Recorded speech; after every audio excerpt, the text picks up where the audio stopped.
to speak at the national before, we'll make sure we get a comment card as well.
All right, everyone, we're gonna go ahead and get back together and do the summary.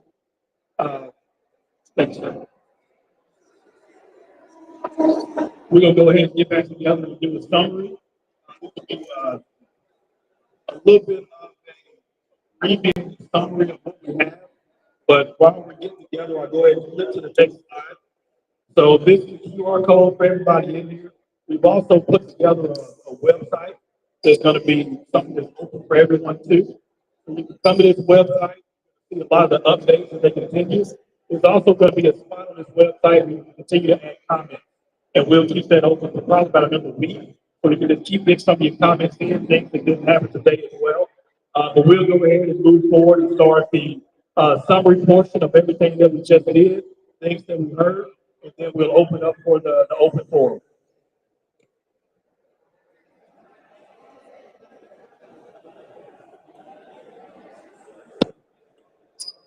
Some of the comments we received is to make the outdoor spaces multi-use for different kinds of sports. Potentially a walking track for seniors on that side of the site. Space for social welfare checks, private spaces for that. Food prep space. We also have a suggestion for maybe an outdoor area for food trucks so that community food trucks could be parked outside and maybe could be utilized during social events or festivals. We also have a suggestion about a small stage for performing arts in the social hall that could be potentially put up and down when it's needed. All right, we'll go around to another table real quick just for a couple of summary items. All right, some of the things that we heard at this table were potential splash pad and a track around the gym outlining measurements. Looking at the parking, the orientation to get in and out, making sure that each one of these rooms are not only flexible space, but also have flexible furniture. Certainly addressing the stormwater as we've all seen today. Making sure it stays open during construction.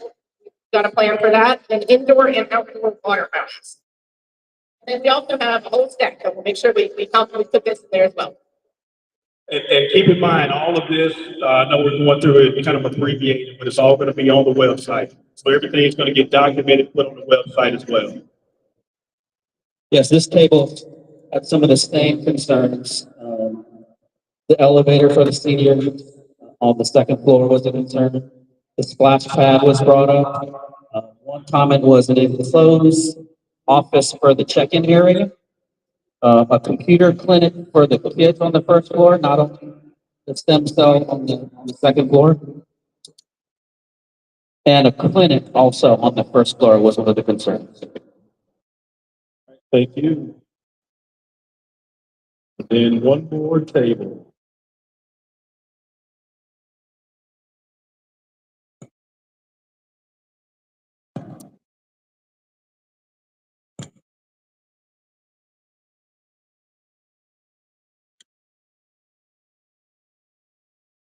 Okay, yes. Okay, we have tremendous input over here. Some of the items that were mentioned was a safe and secure outdoor walking path for seniors. Uh, nice, some shaded areas, uh, sitting and conversation on the exterior, potential for a splash pad, new drinking fountains inside the building, heard repeatedly.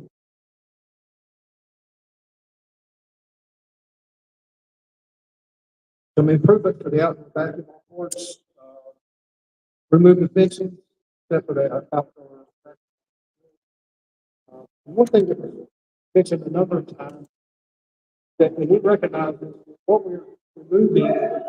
Yeah, and there we go, I'm sorry.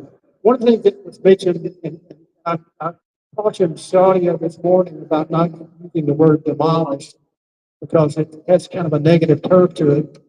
But we are removing some of the existing building to construct the new building. We understand that what we are removing is a very historical building. It's been here since, I haven't tied down the date, but fundamentally since 1950, which is when I started. Yeah. So I know how old the building is. And rather than lose all of that history, what we're going to do is do some study and try to retain some of those elements to create not a museum, but create some element that this is part of the original Fricker Center. Pay some respect to Mr. Fricker himself and the era in which all of that occurred. So all of those things, very, very good input, a lot of very good questions, and quite frankly, it's very exciting to have clients so interested in their project. It's very, very exciting. Getting the process.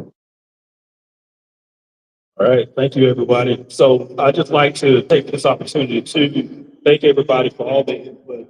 Thank everybody for, taking a look at the plan, really providing some feedback. Good understanding of where we need to go from here. So there's a lot that goes into this. So, hey, it's just a fluid process. It's not one of those where every time it's the exact same way. It's a very fluid process, but it's all about getting information and for everybody to try and do the best they can. But with that, we'll move into the open forum session. I know we have a few speakers that want to come up and speak. Make sure, do I have all the comments?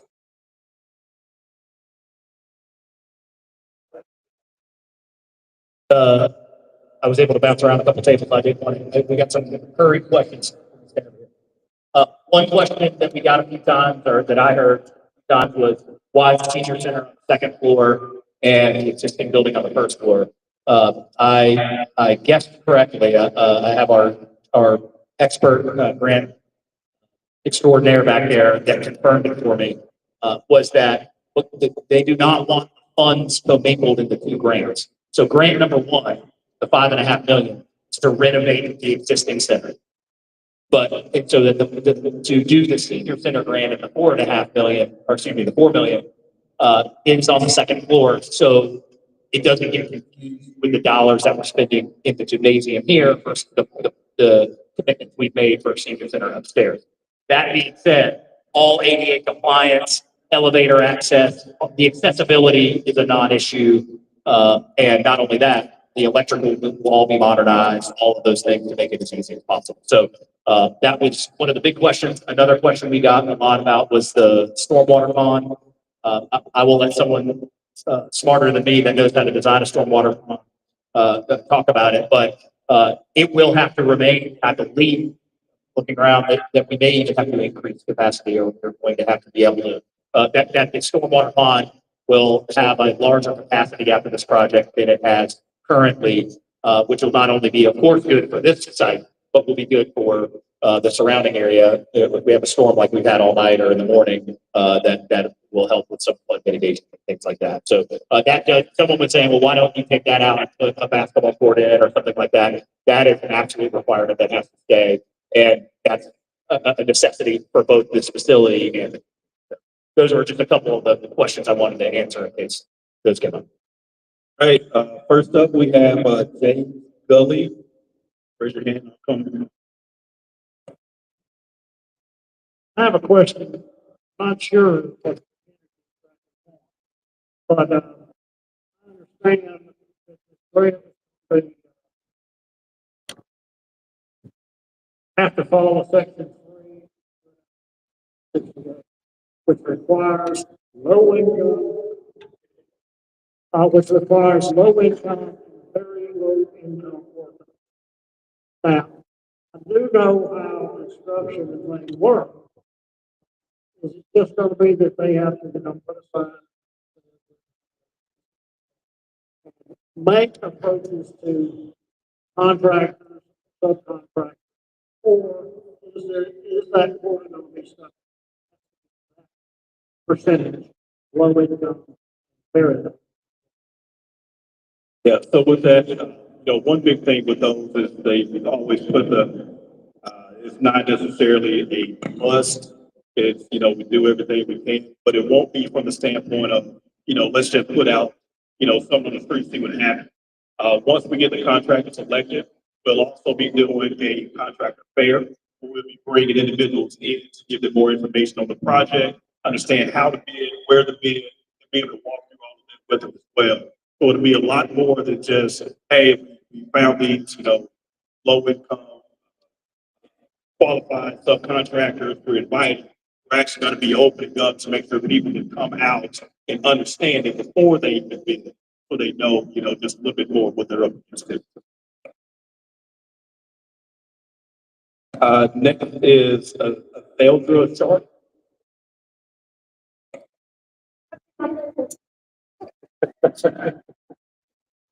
Well, because one of the first thing I put on there is what Mr. Gully just said. It was, how many jobs will be available and, who is planning to employ who, whether the city or the architect company or the, like, hiring in the community.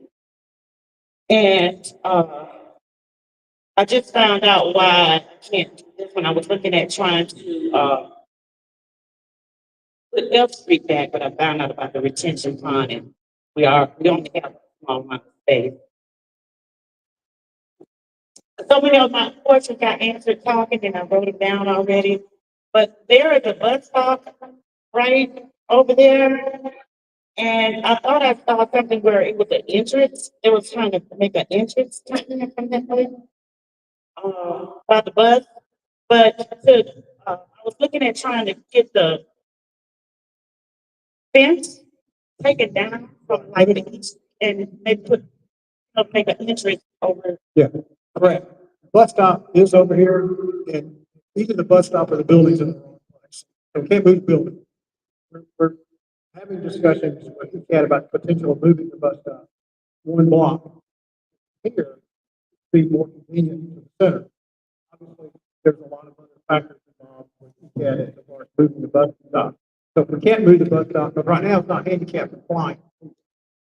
You're kind of scared there. So that is something that we're certainly looking at doing because so much of the tickets here is public transportation. In the employment contractor side, Brian Meyer's still not here. I'll do his commercial for him, and I was gonna let him, the perfect timing for that question. Supplier diversity exchange that Brian does such a great job with and has for years. That is, when you hear that question, contractor, a plumber, an electrician, anybody who is in construction that wants to work on a project like this or any project in the city, county, the supplier diversity exchange is on August 28th at Sanders Beach. He has all the information. I know it's up on the Gulf Coast Minority Chamber of Commerce website. That is our head of procurement, the person at the city who goes through and fosters the selection of any project in the city. These are Lunderman, and she has been very, very active in supplier diversity. I usually they're here exactly that. So, and that's not just the city. If anybody that wants to work in the county, there's actually a state there, state board. So any of the things, landscaping, to contracting, to plumbing, to electrical, if you say, hey, how do I start working with the city or the county or the government agencies more, there's no faster way to figure that out in one shot then to go to that supplier diversity exchange, and it just so happens that it's in a couple weeks. To add to what the mayor is saying, the $5.5 million grant has requirements that someone who's bidding, constructing the project, that they have to make great effort to attempt to source their labor locally. Doesn't say that they must source it locally, but they do have to go through that effort. Ultimately, that's a business decision on the part of the contractor, but when we put this out on the street, this project to construct it, there will be language in the solicitation stating that the vendor bidding must source.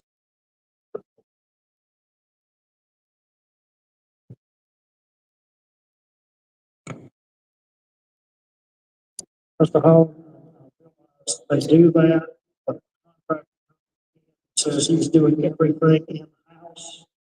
It will simply send out solicitations and fill out 2 more sheets of paper, and he's good to go. And as mayor, I've never seen a contractor come in and do a project this size and scale all in-house, ever. So that sounds right in theory, but that never happened. Next up, Sharnita Guy. Yes, ma'am. It's been. Awesome. James Washington.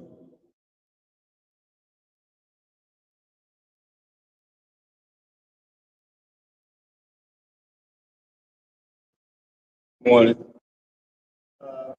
Okay, in the community has about a couple things. One, it's basketball. And we have basketball court in basketball. It's gone. Close down Malcolm Young. It's gone. Can't get into it. Gone. Now we got Prince. Is the gym gonna be accessible for the kids in this area? Or is this gonna be like maybe YMCA or some other program that don't allow these kids to come in? And if so, are the kids gonna be charged? I think in this area, okay, schools in this area, there are PAY, 76 years old, Oak Crest, 76 years old, Pensacola High, 120 years old. So there's no school, there's no health care in this area. There's gonna be affordable housing, but affordable for who? I think there are food deserts, there are no banks in this area. So when we do this and then we start charging these kids to come, how are they gonna afford it? Because most of these people can't afford it. And the other thing is, what about parking? It's never been nowhere to park it. Now I hear they about to close down that sport. That's in the future, what I understand. Other thing is, I guess the question dealing with the gentrification, people losing. The causing displacement with low income and fixed incomes, the culture shift, not reflecting the existing community. It creates social inequities that affect Black and brown people. The other thing I would like to say, are there going to be any more Blacks in leadership positions? Are there any more Blacks in leadership positions? Because like everybody's being, and I know it makes us a national thing, a state thing, but this is Pensacola. Booker T. Washington came here and said it was a good place for everybody. And look like things are going back. So the parking, and are they going to charge these kids coming? And if not, we got Leslie with Boys and Girls Club. We got JB Washington and about the tutoring. Who's going to do the tutoring? Is there a fee for that? But parking is also essential. Thank you.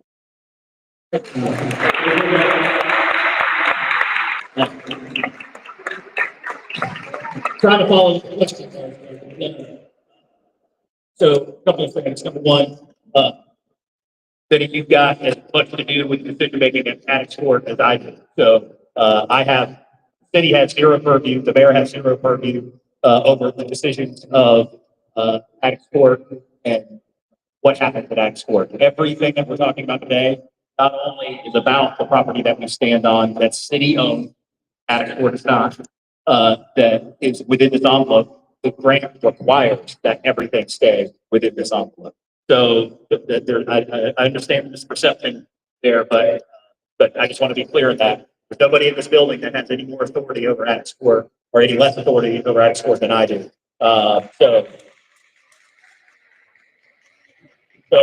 that's number one. Number two, another generality that's thrown around is kids get charged.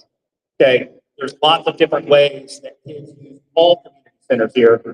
The vast majority of which, and I have Shan explain or Tanya about what the types of things that are charged for, and the types of things that are completely free. But when you make a statement like kids get charged for, that is usually a generality that is not fully accurate. So we can talk about what we do here. And another question that I got 2 or 3 times was, well, this will be a new facility. Will there be increased charges because it's a new facility, which is a very fair, logical thought.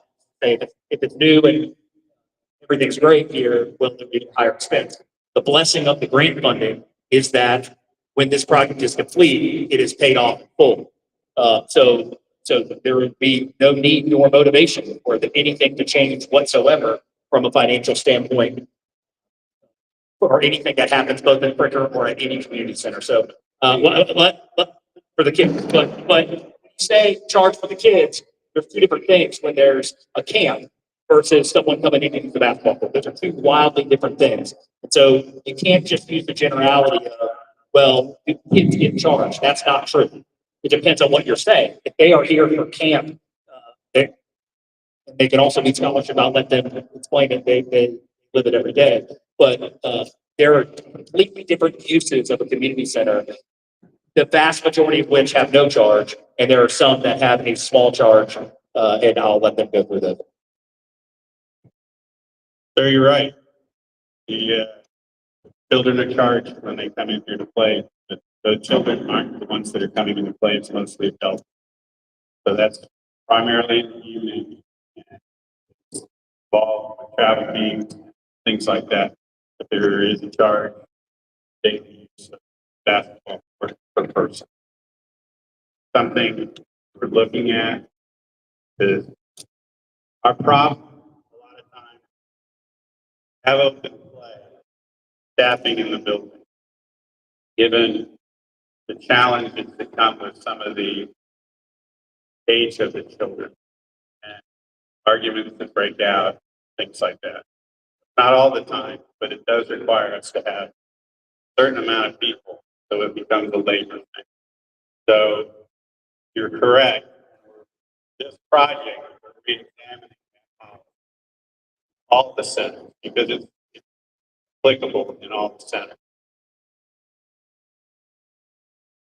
Last thing it reminded me on your comment that fortunately, I believe either today or yesterday, we went out for bid at to save and restore Cobb Center.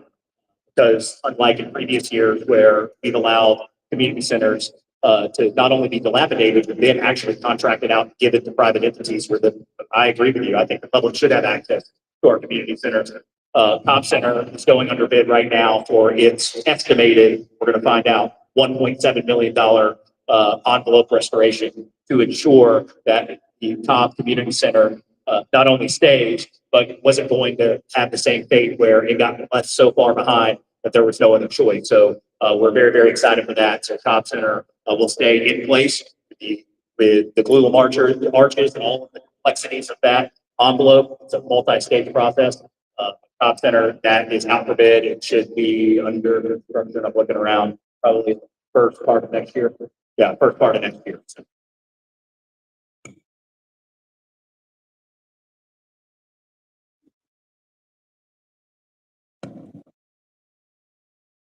Still not clear on that. Kids pay not to when this area only Okay? And so these kids don't have to pay me nothing. Get all the time. And then after that, all right, and we don't have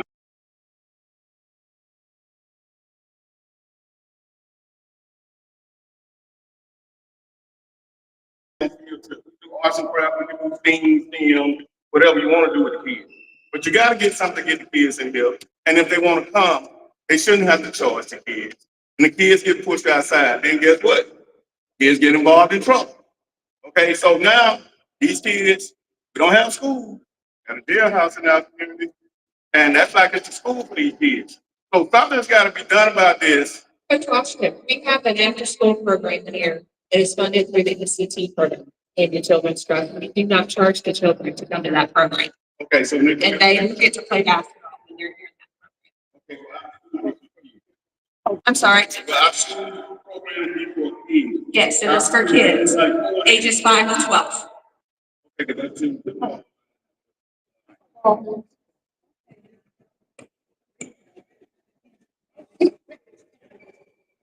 Last one was, Tommy White. Thank you all. Well, my thing was for the, Claire that we hit on it, and the lady did, it was for the, minority participation in the development, to the economic part of it. And I know that no one can actually force that. So pivoting on that to the community, my cry to the community would be this. If you know someone that's in the construction, if you know someone that's plumbing, electrical, whatnot, make it be known. Put the cry out, put the word out to be a part of this process, because at the end of the day, when it starts, all they can do is put the information out. But as we are here today, as a community, we must continue to show up in every capacity, from the city to the workers, to the tutoring programs, to the basketball programs, and be engaged. Because once the house is built, let us be engaged to fill the house. Okay, because the city will not fill the house in every room. It is upon us to fill the house. And I just want to pivot that from my comment about the minority project. And also, I'm lobbying for the rooftop pool. Okay. All right, we're about 15 minutes up. We got two more cards here to get through. Joanne Davis.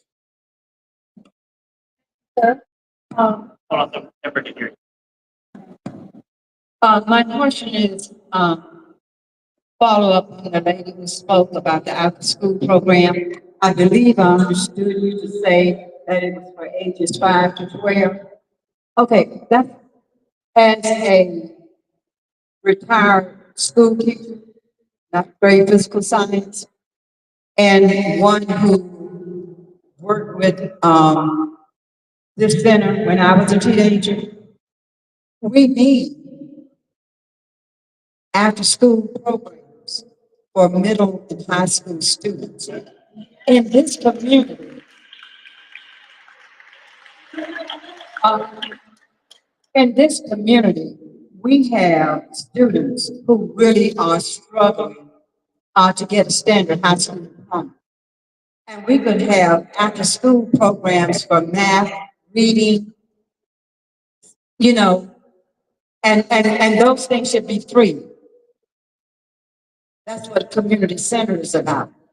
So I think we need to think about that and how we can, we need life management skills.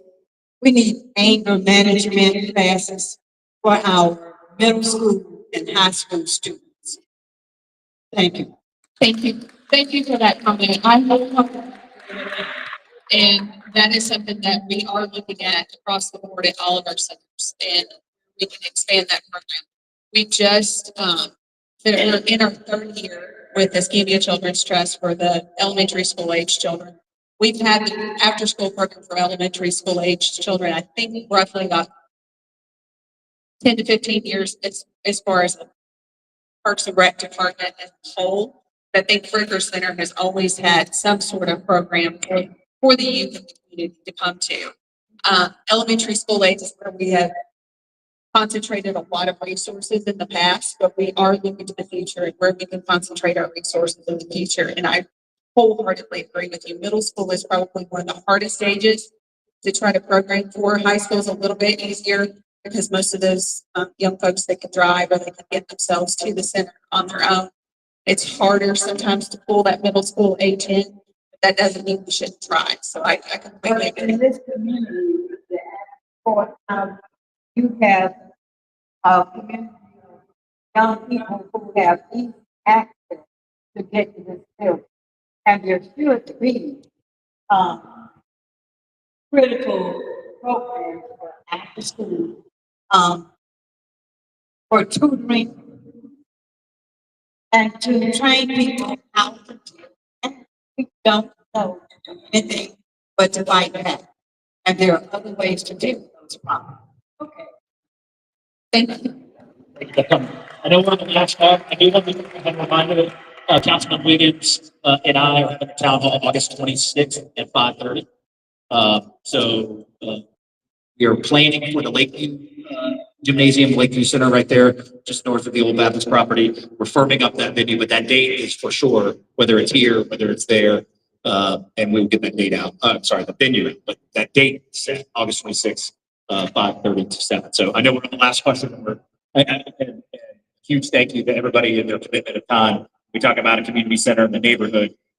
Everybody's got a busy life, kids and grandkids, everything else. And so everybody's time here today is a commitment to this community and to make sure that this is the center that we want to have. So I very much appreciate everybody investing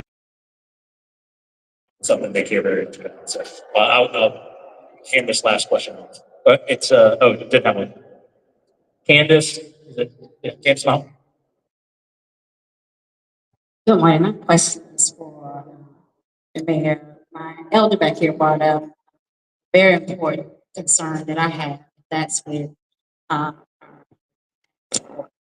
so you mentioned that with the city taking on this project, you don't have any say or anything with Addis Court. Is that to say you don't know what's going to happen with Addis Court? Or you do know, it's just that your hand is not in that? It's to say I have the same authority of decision making about Adams Court that you do. The But city not, has no. not authority, we're talking about knowledge, because I have, you'll have to talk to the folks. I know there were some area housing folks here. That it would be the same thing if you asked me, what are they going to do with a renovation at Weiss? Something. That's the school district runs that. Area housing is not under the umbrella or envelope of the city of Pensacola. That's not something that we deal with, manage. We are in meetings about. This is run by a completely different housing, whether it's Addicts or whether it's Reno, anywhere is run by a completely different organization that is not under the purview of the mayor nor of the city of Pensacola. And so I know that was a misperception and a concern, understand last time, but what we're talking about today and the purview of the mayor and the administration and the city council is the dirt that we're standing on today and the envelope of the Fricker Center, period. That is the only thing that we have anything. I have absolutely zero knowledge of that and what the long-term future of any housing here in the city that's under be under the guise of area housing and you have to ask. All right. Yeah. Yeah. Thank you guys so much again for being here and we'll see you potentially on August 26th. Oh, okay. There you go. We have someone in area housing.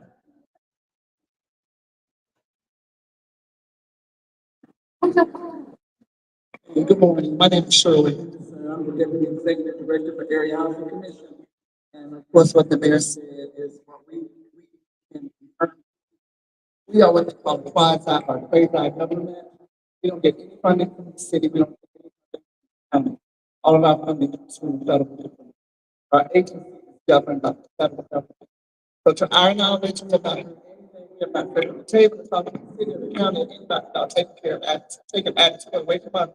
We have 170 families of this. We're going, as long as I'm going to be around here. I'm not sure what somebody's going to do when I'm gone, but I plan to be here for some time. And we have not negotiated, we have not signed any papers, we have not talked. I know many people have that whole area of court under their belt, it's kind of under their Happen to area housing, but our 744 families have absolutely nothing to do with the city or the county, period. What I would really like for us to do is just focus on the energy that of renewing this center and making it a good place for our entire community, as well as our folks. That's pretty much all I can tell you, and I stand on that. As long as I'm around and I'm here, there will be no negotiation with the city or the county, contrary to what you guys have heard about taking that away from. Thank you. Last one. Ms. Henderson, thank you for clearing that up for us. See, this complicated time. Although I'm with Coach Washington, about these kids, this, when we're standing at the game, this was a country club when I was a kid. When I couldn't go nowhere else, put the center preserved, put the center preserved in a document. So now, pastor in this community. And I'm here because I'm hearing about all these resources that I have not heard about since I've been back in 10 years. In order for my congregation to know, because I don't pastor people that make $100,000 a year. I pastor people who give what their means.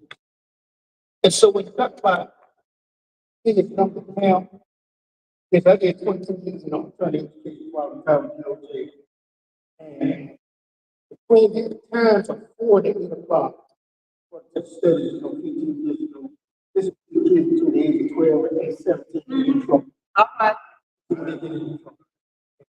So you got an after school from 5 to 12, that's thumbs up. But this middle school,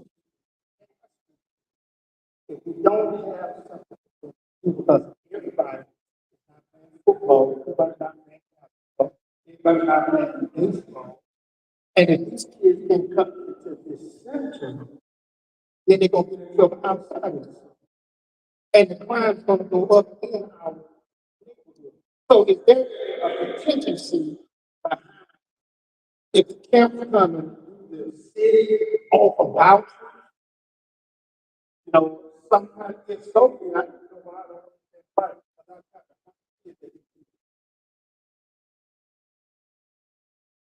Sorry, it wasn't turned on. We do have a scholarship program. It is a limited scholarship based on how much funding that we have available for scholarships for that year.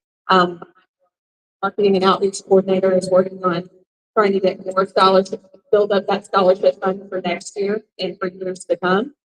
But yes, we do have a scholarship program for kids. And then also I wanted to add, and thank you, Shadia, for bringing it up. One of the requirements of the grant is that we have a STEM lab, and that would be something that is suitable for ages 12 to 17. So, and that would give an alternate activity for kids besides just sports or theaters or arts and other things. So trying to encompass all of the interests that our young folks might have. We'd also like to see some mentoring and tutoring programs. So all of that, I think, is something that's on the table that we can look at. So how can I have access? Who do I have to talk to?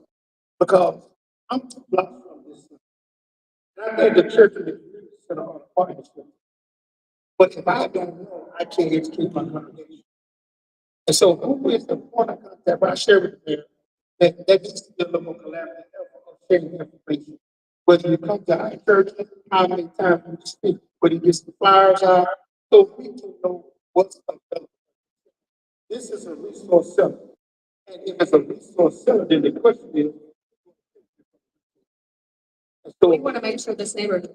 well, because I tell you what, I'm at 625 North Street. And you come by there, I think guys over here about a couple weeks ago, I share my concerns. But I just need to make sure because you're talking about these children who parents are struggling. I mean, single mother has 2 kids. I can't say $465 per kid sent them. If that scholarship is No, I completely understand where you're coming from. Let me finish. But that parent cannot afford if these scholarships are made available, then I need to know other churches that ask me to know so we can direct these kids to where they can get the help and experience the benefits as opposed to at this military. So that's all I have to say. But I just want to make sure that there's a contingency about who is the point of contact person. I want to know who you are. I want to talk with you so I can make sure when I do, I can share what our Baptist ministers do. So they, my church is not only to have kids that live in low income areas. I've got my team right over here. So, Nikki Gray, she's our recreation division manager. Latoria English, she's the director supervisor here at Freaker. And then, Brittany, I'm sorry, Deja in the back here. Deja is our assistant supervisor here at Freaker. Brittany, she's our marketing and outreach coordinator. So we will make sure we get in touch. All right, everyone. Well, thank everybody for your time and your effort today. That link, didn't get it, please go ahead and scan that. The website will be there to provide updates, but then also for you to provide comments. So hopefully this was helpful for everyone. But once again, thanks everybody for your time.